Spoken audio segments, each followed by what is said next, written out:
Class 11 and 12 students need to study 2 languages. At least one language must be Indian, stated Ministry of Education's new curriculum framework on yesterday.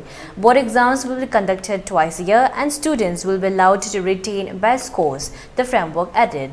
Choice of the subjects in classes 11 and 12 will not be restricted to streams. Students to get flexibility to choose as per the framework.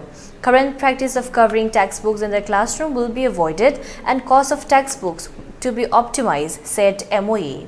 School boards to develop capacities to offer on demand exams in due course on time, stated MOE's new curriculum framework.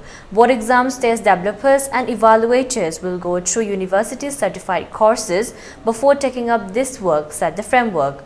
According to ministry officials, the curriculum as per the new education policy NEP is ready and textbooks will be developed on its basis for the 2024 academic session, reported PTI on yesterday.